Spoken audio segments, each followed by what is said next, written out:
अनुराधा वैदिक एस्ट्रोलॉजी में आप सबका अभिनंदन। आज हम बात करेंगे डिविजनल चार्ट्स पे और देखेंगे कि एक छोटा सा सूत्र हमें कितने स्ट्रॉन्ग रिजल्ट्स देता है।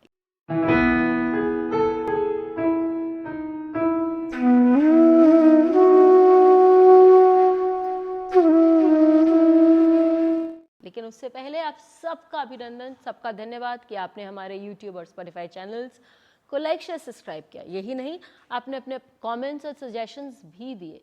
तो यदि आपने हमारे चैनल को लाइक शेयर सब्सक्राइब नहीं किया है तो याद से करें और अब बेल आइकन भी याद से दबाएं, आपको अपडेट्स निरंतर मिलते रहेंगे।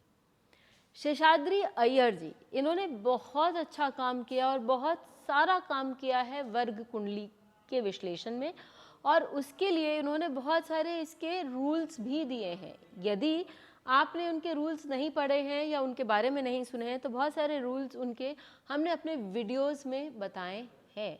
हमारे वर्ग चार्ट कुंडली के जो विश्लेषण के वीडियोस यदि आप देखेंगे तो वहाँ आपको उनके बहुत सारे रूल्स मिलेंगे। अब एक रूल उन्होंने ये बतलाया है कि यदि किसी भी वर्ग कुंडली का कारक उस वर्ग कुंडली के लग्न पर बैठ जाता है तो वहाँ आप देखेंगे कि वो वर्ग कुंडली जो है उसमें प्रॉब्लम्स दिखाती है। अब इसका क्या मतलब हुआ तो आपको समझाती हूँ। जैसे गुरु, यदि गुरु D7 बच्चों का कारक है और D7 के लग्न पर बैठ जाता है तो क्या बताता है? गुरु यदि वो बच्चों के चार्ट में D7 के चार्ट में प्रॉब्लम्स दिखा सकता है। इसका एक कारण ये भी समझिए कि कोई भी चीज़ हम जब देखते हैं और स्पेशली हम लोग D7 तो बच्चों का ही लग्न हो, बच्चों का ही चार्ट हो गया, और साथ में गुरु जो कारक है और पंचम भाव पे गुरु की वहाँ दृष्टि भी जा रही है, ये तो बात अलग है, लेकिन कारक और जो लग्न है वो दोनों ही एक बुरे ट्रांजिट से पीड़ित हो सकते हैं, प्रॉब्लम्स दिखा सकते हैं। तो वो मैरिज या वो बच्चों के संदर्भ में वहाँ प्रॉब्लम्स दिखाएगा ही, चाहे वो आपके बच्चे हों या आपके स्टूडेंट्स हों। फिर इसी प्रकार यदि हम भाई बहनों की बात करें, छोटे भाई बहनों या बड़े भाई बहनों की, तो D3 लग्न पे यदि मंगल है तो छोटे भाई बहनों के बारे में, और गुरु है तो बड़े भाई बहनों के बारे में प्रॉब्लम्स दिखा सकता है।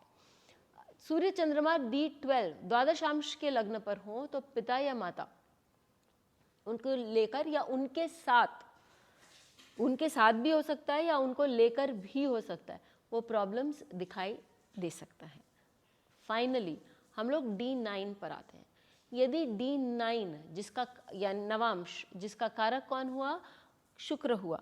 यदि शुक्र वहाँ पर लग्न पर विराजमान है, बैठा हुआ है D9 के, तो आप ये बोल सकते हैं कि मैरिज में इश्यूज है। डिपेंड करेगा कि सूर्य कहाँ बैठा हुआ है। अब आप देखिए कि इस चार्ट में D1 में भी 7th लॉर्ड होके शुक्र लग्न पर बैठा हुआ है। आई एम सॉरी यदि मैंने पहले बोला कि डिपेंड करेगा कि सूर्य कहाँ बैठेगा, तो लेकिन सूर्य नहीं, शुक्र है। डिपेंड करेगा कि शुक्र कहाँ बैठा है।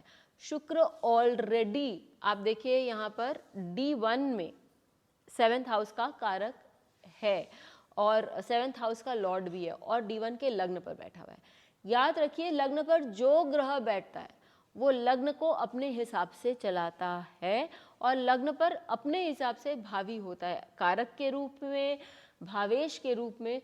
उस व्यक्ति, चाहे वो कारक के रूप में आप देख लीजिए या भाव, जिस भाव को वो बिलोंग करता है उसके रूप में आप देख लीजिए, उस व्यक्ति पर वो अपना पूरा हुक्म चलाता है या अपना पूरा प्रभाव दिखाता है। तो यहाँ पर शुक्र 7th लॉर्ड है, लग्न के ऊपर बैठा हुआ है। हम जानते हैं, हम समझ सकते हैं कि पार्टनर्स, चाहे प्रोफेशनल हो या पर्सनल, उनका प्रभाव है इस व्यक्ति के जीवन में। अब आप D9 की ओर चलिए। D9 में भी आप यही देखेंगे कि यहाँ लग्न जो है वो कौन सा है? लग्न आपका कन्या लग्न है और यहाँ शुक्र नीच का होके लग्न पर बैठा हुआ है। तो ये केस बहुत स्ट्रांग इसलिए हो जाता है क्योंकि D1 और D9 दोनों में शुक्र बैठा हुआ है। हम ये देश काल पात्र भी हमें देखना चाहिए, क्योंकि स्पाउस का मैरिज के बाद बहुत प्रभाव था इस व्यक्ति पर, तो इसलिए उन्होंने फैमिली में लड़ाई झगड़ा करवा के अपने हस्बैंड को वो मतलब इन व्यक्ति के स्पाउस ने, लेडी ने इनको अपने फैमिली से अलग करवा दिया और वो अलग रहने लगे। लेकिन एक पीरियड के बाद, एक लंबे अरसाल के बाद ये होता है, ये दिखाई देता है कि उन दोनों में आपसी तालमेल भी नहीं है और मैरिज में बहुत सारे इश्यूज हैं। आप ये भी बोल सकते हैं कि D9 में तो गुरु और बुध दो बेनिफिक्स इस लग्न को देख रहे हैं। गुरु तो 7th लॉर्ड ही है इन 7th हाउस, और बुध जो है वो लग्नेश है D9 का, लेकिन फिर भी उनके बीच में, उनके दरमियान इश्यूज हैं।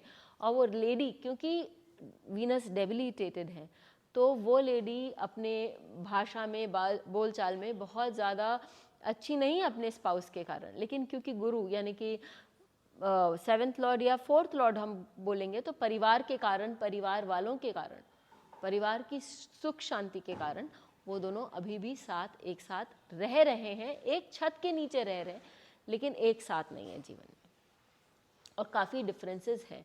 तो इसलिए आप ये बोल सकते हैं कि यदि व्यक्ति किसी भी चार्ट में आप देखेंगे कारकों, यदि उस चार्ट का कारक, उस डिविजनल चार्ट का कारक लग्न पर है, तो आप देखिए प्रॉब्लम्स हैं, चाहे वो मैरिटल इश्यूज हों, चाहे वो बच्चों को लेकर हों, चाहे वो आपके भाई बहनों के साथ हो या फिर माता पिता के साथ हो। हमने बहुत सारे डिविजनल चार्ट्स पे वीडियोस बनाए हैं, आप चाहें तो उस पर भी देखिए, उनमें भी देखिए, आपको बहुत सारे क्लूज मिलेंगे डिविजनल चार्ट्स पर। फिर मिलेंगे, तब तक के लिए धन्यवाद। बेल आइकन को दबाएं ताकि आपको वीडियोस की अपडेट मिलती रहे। हमारे वीडियोस को लाइक करें, शेयर करें, उन पर कमेंट करें और हमारे चैनल को सब्सक्राइब करना न भूलें।